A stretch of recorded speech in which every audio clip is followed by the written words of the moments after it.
اور دیگر معصومین کی حجت ہونے میں کیا فرق ہے؟ امام زمانہ کی حجت ہونے میں اور دیگر معصومین کی حجت ہونے میں یہ فرق ہے کہ امام زمانہ دیگر معصومین کی حجت پر اس وقت لوگوں کو یقین تھا. حجت یعنی جس کی وجہ سے یہ زمین باقی ہو، جس کی وجہ سے یہ جہان باقی ہو، یہ ہستی باقی ہو، اس کو حجت کہتے ہیں. جو تمام عالم کی بقا کا ضامن ہو اسے حجت کہتے ہیں. امام زمانہ کو حجت اس لیے کہتے ہیں کہ آج یہ لقب بھی امام زمانہ کی بخوبی معرفت لوگوں کو کرا رہا ہے. یہ دنیا جس کے لیے خلق ہوئی ہے وہ چلا گیا، تو اب یہ دنیا کیوں باقی ہے؟ جبکہ ایک قانون ہے کہ اگر یہ دنیا حجت سے خالی ہو جائے، خدا کی کوئی حجت اس دنیا میں نہ ہو، تو یہ دنیا تباہ ہو جائے گی، یہ دنیا برباد ہو جائے گی. ایک دن بھی یہ دنیا زندگی نہیں گزار سکتی بغیر حجت کے. لہٰذا یہ لقب امام زمانہ کی شناخت اور معرفت لوگوں تک پہنچا رہا ہے کہ آج اگر یہ دنیا اپنے وجود کی رنگینیوں کے ساتھ میں باقی ہے تو تلاش کرو وہ کون حجت ہے کہ جس کی وجہ سے یہ دنیا آج باقی ہے. یا تو وہ قانون انکار کرو کہ جو خدا نے بیان کیا کہ زمین حجت خدا سے کبھی خالی نہیں رہ سکتی، یا تو اس قانون کا انکار کیا جائے. مگر کوئی نہیں آئے گا اور یہ کہے کہ اس قانون کا انکار کرتا ہوں. نہیں، زمانہ ایسا بھی ہو سکتا ہے کہ جب حجت خدا نہ ہو، ایسا کوئی نہیں کہہ سکتا. نہیں، ہر کوئی کہے گا کہ ہر زمانے میں حجت خدا ہوگی، یہ خدا کا قانون ہے. اب اگر ہر زمانے میں حجت خدا ہوگی تو کیا تلاش نہیں کرنا چاہیے کہ آج کے زمانے میں وہ حجت خدا کون ہے؟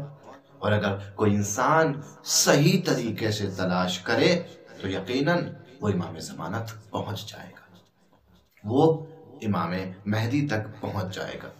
یہ ہے حجت خدا. خود یہ تو امام علی نقی علیہ السلام سے روایت تھی.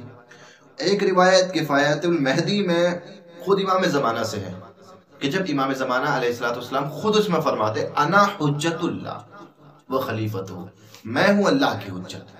لہٰذا ایک حدیث امام علی نقی علیہ السلام کے ذریعے سے کہ جس میں فرمایا کہ امام مہدی حجت ہیں، اور ایک حدیث خود امام زمانہ نے فرمائی کہ جس میں فرمایا انا حجت اللہ، میں اللہ کی حجت ہوں. یہ دو حدیثیں ہمیں بخوبی بتاتی ہیں کہ امام زمانہ حجت خدا کس طریقے سے ہیں. دوسری چیز، ہم بہت مشہور دعا روزانہ پڑھتے ہیں، دعائے امام زمانہ. دعائے امام زمانہ بعض لوگ جو ہیں بہت کنفیوز رہتے ہیں. دعائے امام زمانہ اور دعائے فرج دونوں الگ الگ ہیں. دعائے فرج الہی عظم البلا کو کہتے ہیں. دعائے امام زمانہ اللہم کل ولی کر حجت ابن الحسن. دعائے امام زمانہ میں جو امام زمانہ کا سب سے پہلا نام آیا ہے وہ ہے حجت.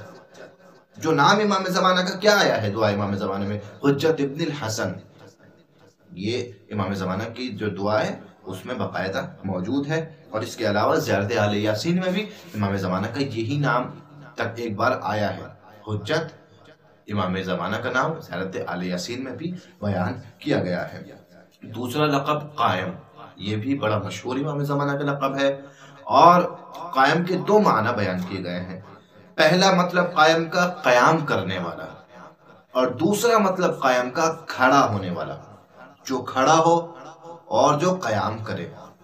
یعنی یہ دو مطلب قائم کے لفظ کے بیان کیے گئے ہیں. اس کے بعد ایک حدیث ایک امام معصوم علیہ السلام سے، غالباً امام کاظم علیہ السلام سے حدیث ہے. امام کاظم علیہ السلام سے قائم کے متعلق پوچھا گیا قائم کون ہے، بلکہ امام کاظم سے فرمایا کیا آپ قائم ہیں؟ کیا آپ قائم یعنی جو قیام کرے عدل کے متعلق، جو قیام کرے، جو اٹھے، جو کھڑا ہو تاکہ زمانے میں عدل و انصاف کی حکومت کو قائم کرے. جو کھڑا ہو، قیام کا ایک مطلب کھڑا ہونا، قیام کا ایک مطلب قیام کرنا، یعنی جو کھڑا ہو زمانے سے ظلم و ستم کا خاتمہ کرے، جو کھڑا ہو اور زمانے کو محبت سے پر کر دے اور زمانے سے نفرت و بغض و حسد کا خاتمہ کر دے. کیا آپ قائم ہیں؟ امام کاظم سے پوچھا گیا. یقیناً امام کاظم بھی قائم ہیں، لیکن امام کاظم کیا ارشاد فرماتے ہیں؟ انا قائم بالحق.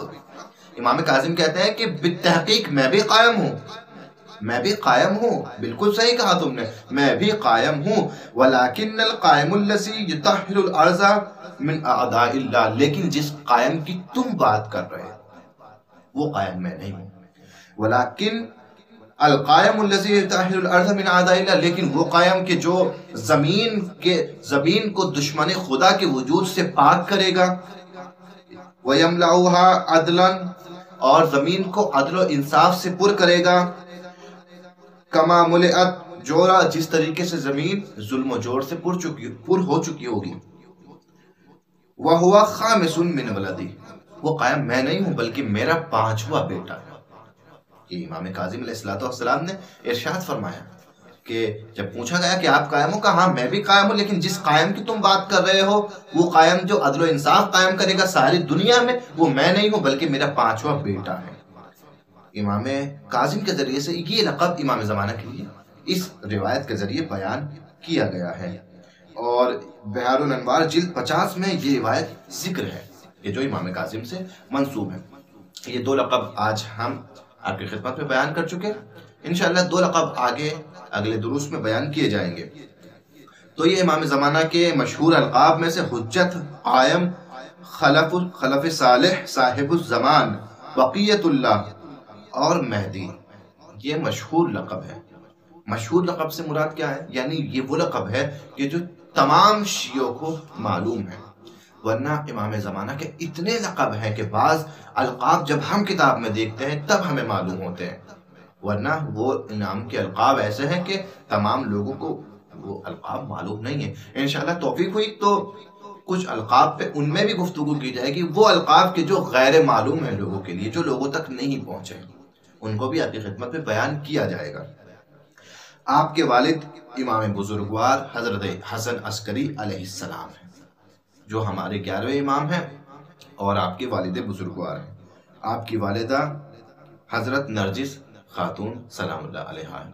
جناب نرجس خاتون کے بارے میں بھی بہت خوبصورت داستان موجود ہے، بہت خوبصورت باتیں موجود ہیں۔ جناب نرجس خاتون کو خود کیا فضیلت پروردگار نے دی تھی، اور کس طریقے سے یہ امام حسن عسکری کی زوجیت میں آئی ہیں، کیا مقام ہے ان کا، بہت عظیم مقام ہے۔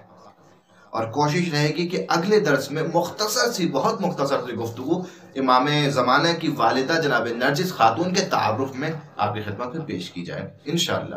اگلے ہفتے جناب نرجس خاتون کا مختصر سا تعارف کرایا جائے گا، کیونکہ ہمیں امام زمانہ کی والدہ کے بارے میں معلومات ہونی چاہیے۔ تو یہ امام زمانہ کے مختصر سے احوال تھے۔ آپ کی سب سے اہم زندگی کی جو صفت ہے وہ ہے غیبت، اور غیبت 2 طرح کی، غیبت کبریٰ، غیبت صغریٰ، جو آپ نے پچھلے دروس میں مکمل طور پر سماعت کی ہے۔ نیابت، یہ بھی امام کی زندگی کی ایک نائب خاص، نائب عام، یعنی امام کا نائب ہونا۔ یہ نیابت بھی 2 قسموں میں ہے، ایک ہے نائب خاص اور ایک ہے نائب عام۔ نائب خاص 4 افراد تھے، اور جن 4 افراد کا ذکر آپ سن چکے ہیں انشاءاللہ، ان 4 افراد پر دقیقاً ہر فرد کا کیا کام تھا اور کس طریقے سے امام کی خدمت میں آتے تھے، کیا کیا ذمہ داریاں امام زمانہ نے ان کو دے رکھی تھی، وہ آگے کی دروس میں بیان کیا جائے گا البتہ۔ اور دوسرے نیابت عامہ، نائب عام جنہیں کہتے ہیں، جو آج فقہا اور مراجع ہیں، یہ امام کی نیابت کے متعلق گفتگو ہے۔ جب امام زمانہ کے متعلق گفتگو کرتے ہیں تو 3 طریقوں سے یہ گفتگو سامنے آ سکتی ہے۔ یعنی ایک تو عمومی گفتگو امام زمانہ کے متعلق، ایسا نہیں ہے کہ امام زمانہ کو فقط اور فقط شیعہ یا فقط اور فقط مسلمان ہی جو ہے مانتے ہوں یا پھر ان کا انتظار کرتے ہوں۔ انتظار ہر مذہب، ہر دین اور ہر شریعت کے اندر موجود ہے۔ دین یہودیت میں بھی انتظار ہے، دین مسیحیت میں بھی انتظار ہے، دین ہندوازم میں بھی، ہندو بھی انتظار کر رہے ہیں، مسلمان اہل سنت مسلمان بھی انتظار کر رہے ہیں، اہل تشیع بھی منتظر ہیں، سب منتظر ہیں اپنے اپنے اعتبار سے، اپنے اپنے ناموں کے ذریعے سے جس کے منتظر ہیں۔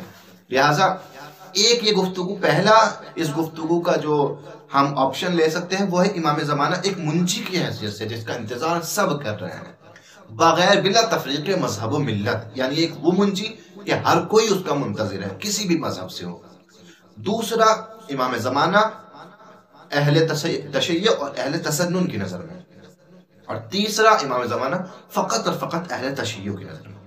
یہ تین جو ہم ان تین آپشن کے ذریعے سے جب آئیں گے تو دیکھیں گے کہ سب سے پہلے آپشن میں امام زمانہ کی ذات عمومی ہے، منجی بشریت، ایک منجی آئے گا کہ جو ساری دنیا کو نجات دے گا ظلم و ستم سے، جو دبے کچلے لوگوں کو، مظلوموں کو اٹھائے گا اور ظالموں کا خاتمہ کرے گا عمومی طور پر۔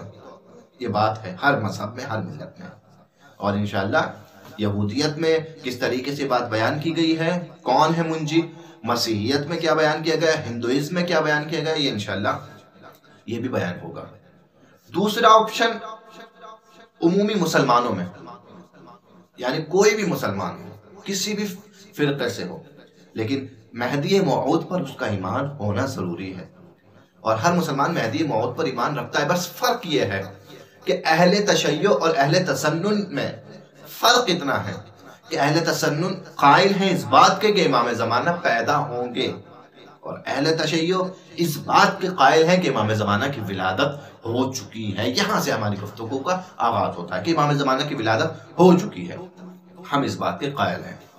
آپ امام حسن عسکری کے بیٹے ہیں اور 255 ہجری میں آپ اس دنیا میں تشریف لا چکے ہیں، مگر عمومی طور پر مسلمان کہتے ہیں کہ نہیں، ابھی ولادت ہوگی۔ تو یہ فرق ہے مختصر سا۔ اگر کوئی پوچھے کہ مسلمانوں میں اہل تشیع اہل تسنن میں امام زمانہ کے متعلق عقائد میں کیا فرق ہے، تو ایک فرق فقط یہی ہے کہ امام زمانہ متولد ہوں گے یا متولد ہو چکے ہیں۔ ہمارے پاس بخوبی طور پر اس کے دلائل موجود ہیں کہ امام زمانہ کی ولادت ہو چکی ہے، اور باقاعدہ وہ افراد اور وہ روایتیں موجود ہیں کہ جنہوں نے امام زمانہ کی زیارت کی ہے اور جنہوں نے امام زمانہ کو ولادت کے بعد دیکھا ہے۔ لہٰذا نمونے کے طور پر ایک روایت ہم بیان کرتے ہیں، وہ روایت ہے جناب حسن بن ایوب بن نوح سے، ایک راوی ہیں کہ جو بیان کرتے ہیں کہ ہم ایک مرتبہ امام حسن عسکری علیہ السلام کی خدمت میں گئے تاکہ ایک اہم سوال ان سے پوچھیں۔ ہم نے دیکھا کہ وہاں ہمارے علاوہ 40 لوگ بیٹھے ہوئے ہیں پہلے سے۔ تو یہ روایت حسن بن ایوب بیان کر رہے ہیں، اور یہ کتاب جو ہے سیرت امام ہادی کے نام سے یہ کتاب لکھی گئی ہے، اور اس میں یہ روایت بیان کی گئی ہے۔ تو حسن بن ایوب پہنچتے امام کے پاس میں اور دیکھتے کہ وہاں 40 لوگ بیٹھے ہوئے ہیں۔ جناب عثمان بن سعید عمری کہ جو امام زمانہ کے نائب خاص بھی ہوئے بعد میں، وہ بھی وہاں پر بیٹھے ہوئے تھے۔ وہ کھڑے ہوئے، اور کھڑے ہونے کے بعد میں امام حسن عسکری سے کہا کہ میں ایک موضوع کے بارے میں، ایک اہم موضوع کے بارے میں آپ سے سوال کرنا چاہتا ہوں۔ جناب عثمان بن سعید نے امام زمانہ سے کہا کہ ایک اہم موضوع کے بارے میں، تو امام زمانہ نے جواب دیا کہ امام حسن عسکری نے جواب دیا کہ بیٹھ جاؤ، اور جناب عثمان بن سعید کو وہیں بیٹھا دیا۔ پھر اس کے بعد میں یہاں پر امام حسن عسکری علیہ السلام نے ارشاد فرمایا، یہاں امام ارشاد فرماتے ہیں کہ جیسے ہی امام نے اشارہ کیا، ایک خوبصورت بچہ، نورانی بچہ صحن خانہ میں وہاں داخل ہوا کہ جہاں یہ لوگ بیٹھے ہوئے تھے، اور پھر امام نے سارے مجمع کو مخاطب کر کے کہا کہ یہ بچہ میرے بعد میرا جانشین ہے اور تمہارے لیے امام وقت ہے، لہٰذا اس کی اطاعت کرنا اور اس کے حکم کی خلاف ورزی نہ کرنا، ورنہ ہلاک اور گمراہ ہو جاؤ گے۔ یہ 40 لوگ جنہوں نے امام زمانہ کو بچپن میں دیکھا، جناب حسن بن ایوب جنہوں نے امام زمانہ کو دیکھا، اور اس روایت کے مطابق جناب عثمان بن سعید بھی وہاں موجود ہے کہ جنہوں نے امام زمانہ کو دیکھا ہے۔ گویا یہ 40 لوگ اور یہ 2 نام جو خاص ہیں، اس بات پر دلالت کرتا ہے کہ امام زمانہ کی ان لوگوں نے زیارت کی ہے، اور جو ہماری بات پر دلیل ہوتا ہے کہ امام زمانہ کی ولادت ہو چکی ہے۔ کیوں؟ کیونکہ جب زیارت کی ہے لوگوں نے امام کی، تو زیارت کوئی ولادت سے پہلے تو کرتا نہیں ہے، لہٰذا یہ ایک بحث ہے باقاعدہ کہ امام زمانہ کی ولادت ہو چکی ہے یا ہوگی، اور اہل تشیع معتقد ہے کہ امام زمانہ کی ولادت ہو چکی ہے۔ دوسرا سوال جو پیش آتا ہے وہ بڑا اہم سوال ہے کہ غیبت کی ضرورت کیوں پڑی ہے؟ کیوں ایسا نہیں ہوا کہ جیسے ہر امام موجود تھا اپنے چاہنے والوں کے درمیان، امام زمانہ بھی موجود رہتے، امام زمانہ بھی ہمارے پاس ہوتے، ہم بھی ان سے سوال و جواب کرتے، ہم بھی ان سے ملاقات کے لیے جاتے، ہم بھی ان کے قدموں پہ اپنے سر کو رکھتے، ہم بھی ان کی خدمت میں اپنی جان کا نذرانہ پیش کرتے۔ آج کیوں امام زمانہ غیبت میں ہے؟ اسباب و علل کیا ہے غیبت کے؟ کیوں غیبت میں امام زمانہ گئے ہیں؟ لہذا علماء بیان کرتے ہیں کہ اصل اور درست اسباب و علل تو فقط خدا کو معلوم ہے، لیکن اپنے اپنے علم کے مطابق جو روایتوں کو جمع کیا گیا ہے اور جو اس سے علماء نے جو نتیجہ نکالا ہے وہ فقط نتیجے کے طور پر علماء کہتے ہیں کہ اصل حقیقت خدا کو پتہ ہے، لیکن ہم نے جو روایتوں کے ذریعے سے نتیجہ نکالا ہے اس سے یہ نتیجہ نکلا ہے کہ یہ کچھ اسباب ہو سکتے ہیں غیبت میں جانے کے امام زمانہ کی۔ یہ کچھ اسباب، سب سے پہلا سبب جو بیان کرتے ہیں صاحب کتاب اپنی کتاب میں، آزمائش مردوں، لوگوں کا امتحان، یہ پہلا سبب ہو سکتا ہے امام زمانہ کے غیبت میں جانے کا، تاکہ لوگوں کا امتحان لیا جائے، لوگوں کا آزمایا جائے، لوگوں کی آزمائش ہو۔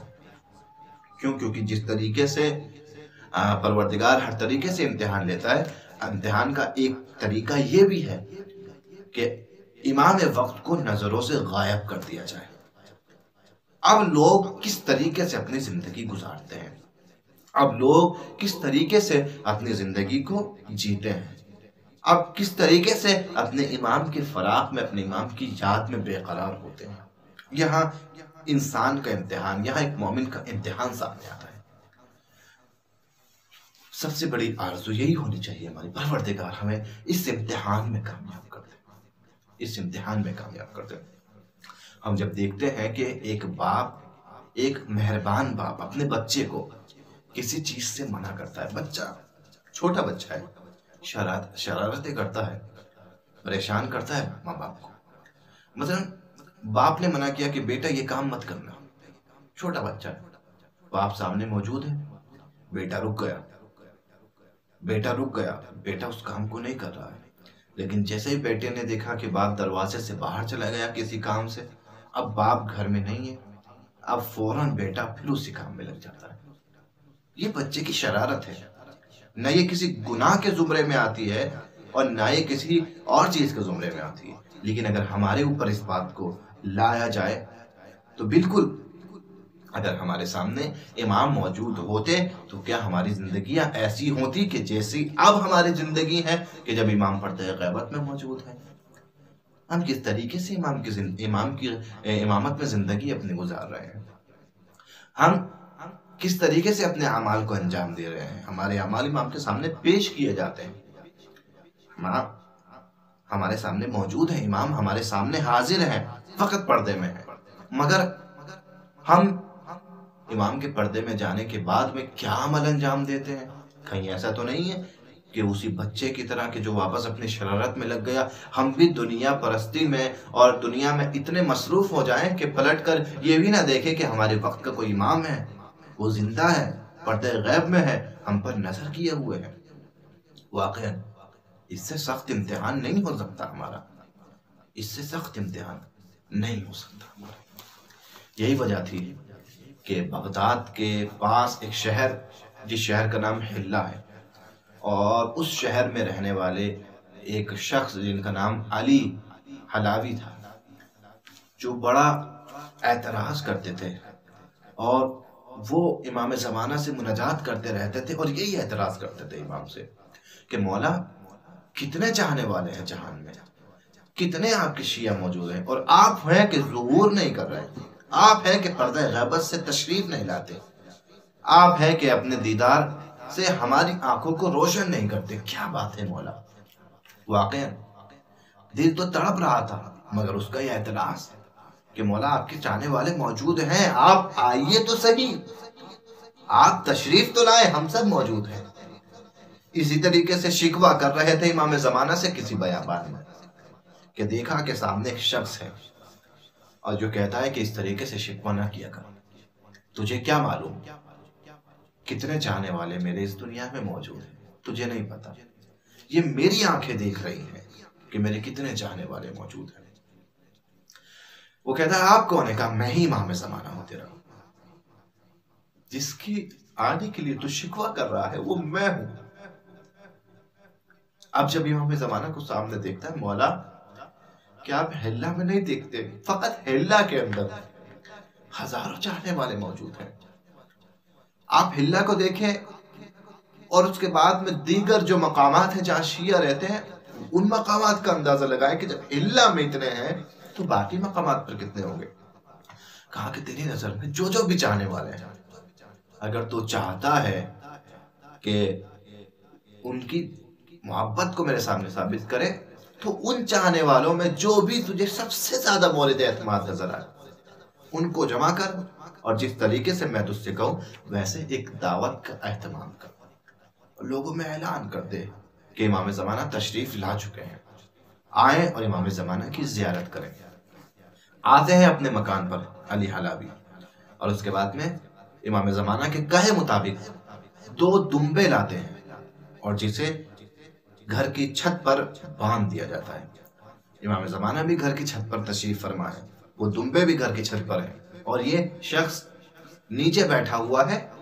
اس شخص نے ان 1000 لوگوں میں سے کہ جن پر اعتماد تھا امام زمانہ کے پکے اور سچے محب ہیں، ان میں سے بھی 40 لوگوں کو چنا، 40 لوگوں کو چن کے لایا اور نیچے بیٹھایا کہ بیٹھو، امام ایک ایک کر کے آواز دیں گے تو امام کی خدمت میں جانا اور امام کی زیارت کرنی ہے۔ سب سے پہلے اوپر سے آواز آتی، علی حلاوی اس قصاب کو اوپر بھیجو۔ وہ قصاب اوپر جاتا ہے، اس کے بعد میں جیسے وہ قصاب اوپر جاتا ہے تو امام اس کو حکم دیتے ہیں کہ اس میں سے ایک دمبا لو اور اس دمبے کو ذبح کرو، اور اس طریقے سے کہ اس کا خون بہہ کر جب نیچے گرے تو نیچے جتنے بھی لوگ بیٹھے ہوئے ہیں وہ سب وہ خون دیکھیں، ان کے آنکھوں کے سامنے سے وہ خون گزرے۔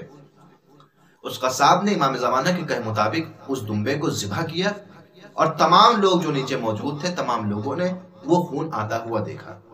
ان لوگوں کو یہ نہیں معلوم ہے کہ اوپر کوئی دمبا بھی ہے جو ذبح کیا جا رہا ہے، ہاں ان لوگوں کو فقط یہ معلوم ہے کہ اوپر امام زمانہ ہے کہ جو ایک ایک کر کے ہمیں آواز دیں گے۔ پھر اس کے بعد امام زمانہ آواز دیتے ہیں، علی حلاوی تم بھی اوپر آ جاؤ۔ پھر علی حلاوی اوپر جاتے ہیں، اور اس کے بعد میں امام کہتے ہیں کہ جاؤ اب دوسرے دمبے کو اسی طریقے سے ذبح کر دو کہ جیسے پہلے دمبے کو ذبح کیا تھا۔ دوسرا دمبا لیتے ہیں اور اسی طریقے سے ذبح کرتے ہیں، خون بہہ کر نیچے جاتا ہے اور لوگ بہتے ہوئے خون کو دیکھتے ہیں۔ اب امام زمانہ کہتے ہیں کہ جاؤ اور نیچے جو بھی شخص نظر آئے اب اس شخص کو آپ اوپر لے کے آؤ۔ اب جب یہ شخص علی حلاوی جاتے ہیں نیچے تو دیکھتے ہیں کہ جن 40 چنندہ لوگوں کو لے کر آئے تھے ان میں سے کسی کا نام و نشان نہیں، کوئی موجود نہیں، کوئی بھی نہیں تھا کہ جو بچا رہتا، سب جا چکے تھے۔ امام زمانہ اشکبار آنکھوں سے علی حلاوی کی طرف دیکھتے ہیں کہ تم 1000 میں سے بھی 40 چن کے لائے تھے، میری نگاہیں دیکھ رہی تھی کہ حلہ میں تمہارے اور اس قصاب کے علاوہ کوئی ایسا نہیں ہے کہ جو میری نظر میں مورد اعتماد ہو۔ شکوہ درست ہے، مگر انسان کم سے کم اس قابل تو بنے، کم سے کم اس قابل تو بنے کہ اپنے امام کا سامنا کر سکے۔ امتحان سخت ہے، بڑا سخت امتحان ہے۔ اگر میں آپ سے سوال کروں، میں کون ہوتا ہوں سوال کرنے والا؟ سب سے پہلے میں اپنے آپ سے سوال کروں۔ اگر میں اپنے آپ سے سوال کروں کیا میرے اعمال ایسے ہیں کہ اگر سامنے وقت کے امام ہو تو میں ان سے نظریں ملا پاؤں؟ واقعی کیا میرے اعمال ایسے ہیں کہ امام وقت سے نظریں ملا کے ان کی بارگاہ میں سرخرو ہو پاؤں؟ نہ جانے کتنے گناہ ایسے ہیں کہ جو میرے وجود کا حصہ بن چکے ہیں، نہ جانے کتنی کوتاہیاں مجھ میں موجود ہیں، نہ جانے کتنی کمیاں میرے اندر موجود ہیں۔ اس سے بڑا امتحان کیا ہوگا عزیزان گرامی؟ واقعی یہ بڑا عظیم امتحان ہے، جس امتحان سے ہم اور آپ گزر رہے ہیں۔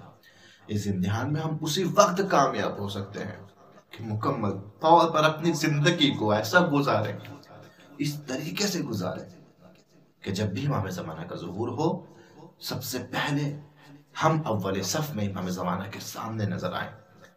یہ بہت ہی ضروری ہے اپنے امام کے لیے آمادہ رہنا۔ آمادگی ظہور جو کلاسز کا عنوان رکھا گیا ہے، اس کا مقصد یہی ہے کہ ہم تیار نہیں ہیں، اور ہم اس علم کے ذریعے سے تیار ہو سکتے ہیں امام زمانہ تک پہنچنے کے لیے۔ بس اسی گزارش کے ساتھ میں آج کے درس کو تمام کرتا ہوں کہ اگر امام زمانہ سے قریب ہونا ہے تو ہر اس عمل سے دور ہونا ہوگا کہ جو امام زمانہ کو ناپسند ہے، جو خدا کو ناپسند ہے۔ اگر امام زمانہ سے قربت چاہیے تو دنیا کی لذتوں سے دور ہونا ہوگا۔ اگر امام زمانہ کو راضی کرنا ہے تو دنیا میں گناہوں سے خود کو دور کرنا ہوگا، ورنہ کوئی آپشن نہیں کہ ہم امام زمانہ کی خدمت میں جائیں اور سرخرو ہو جائیں۔ فقط زبانی جملے ہیں، اس کے علاوہ ان جملوں کی حقیقت کچھ نہیں ہے۔ بڑے بڑے موجود ہیں جن کے اعمال ایسے ہیں کہ امام زمانہ کی خدمت میں پہنچے سرخرو ہو جائیں، مگر ہم کوشش کریں، پروردگار عالم سے دعا کریں کہ پروردگار ہمیں توفیق دے کہ ہم اپنے آپ کی اصلاح کریں اور خود کو اس قابل بنائیں کہ ہم امام زمانہ کی لشکر کے لیے تیار ہو سکیں۔ والسلام علیکم ورحمۃ